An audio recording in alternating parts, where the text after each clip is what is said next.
Welcome back to my YouTube channel. ഇന്ന് നമുക്ക് പത്തിലത്തോരൻ എങ്ങനെ വെക്കാമെന്നുള്ളത് നോക്കാം. പത്തിലത്തോരനിലുള്ള എല്ലാ ഇലയും കിട്ടിയിട്ടൊന്നുമില്ല, എന്നാലും നമുക്ക് കിട്ടിയത് വെച്ചിട്ട് തോരൻ വെക്കാം. ഓക്കെ, ഞാൻ ഓരോരോ ഇലകൾ ഏതാണെന്ന് പറഞ്ഞുതരാം. എനിക്ക് എല്ലാം കൃത്യമായിട്ടൊന്നും അറിയില്ല, പക്ഷേ വീട്ടുകാരുടെ സഹായത്താൽ ഞാനിത് പറഞ്ഞു തരുന്നതായിരിക്കും. പൊന്നാങ്കണ്ണി ചീര, ഇത് ചീരവർഗത്തിൽപ്പെട്ട ഒരു ഇലയാണ്. നെക്സ്റ്റ് ഇതാണ് കൊടുത്ത. നമുക്കിങ്ങനെ കയ്യിലെല്ലാം തട്ടിക്കഴിഞ്ഞ് കഴിഞ്ഞാൽ ചൊറിയുന്ന ഇലയില്ലേ, അതാണ് കൊടുത്ത. അതും കഴിക്കും എന്നാണ് പറയപ്പെടുന്നത്. ഇത് ഷുഗർ ചീര എന്ന് പറയും. ഇത് മധുരച്ചീര അല്ലെങ്കിൽ ബോർണിച്ചീര എന്നും പറയും.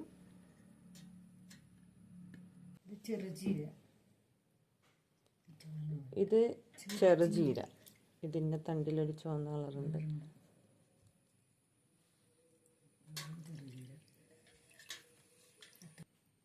ഇതെല്ലാം കൂടി 5 ഇലയായിട്ടുണ്ട്.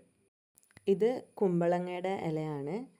ഞാൻ എൻ്റെ പ്രഗ്നൻസി ടൈമിൽ ഏറ്റവും കൂടുതൽ കഴിക്കണം എന്ന് ആഗ്രഹിച്ചൊരു ഇലയായിരുന്നു.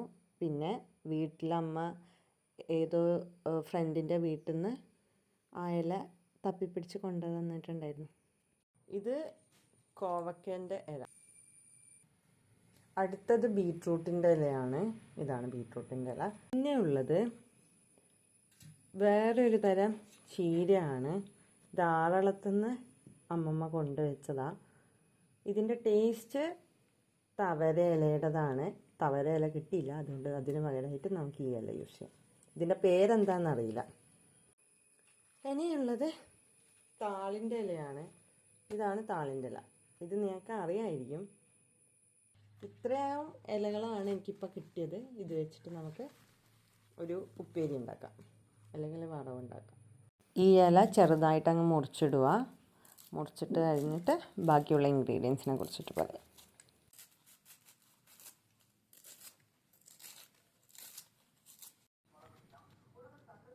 ഉണ്ടാക്കാൻ വേണ്ടിയിട്ട് നമുക്ക് 2 ചെറിയ ഉള്ളി അരിഞ്ഞു വെച്ചത്, പിന്നെ പച്ചമുളക്, പിന്നെ നമ്മുടെ മെയിൻ ആ ഇലകൾ. ഓക്കെ, എൻ്റെ വീട്ടിൽ ഇതിനെ ഉപ്പേരി എന്ന് പറയും. പിന്നെ ഈ നാട്ടിൽ വറവ് എന്ന് പറയും. പിന്നെ പൊതുവെ ആൾക്കാർ തോരെന്നും പറയും. അതുകൊണ്ട് ഇഷ്ടമുള്ള പേര് നിങ്ങൾക്ക് വിളിക്കാം. മെയിൻ ഇൻഗ്രീഡിയൻറ്റ് തേങ്ങയാണ്.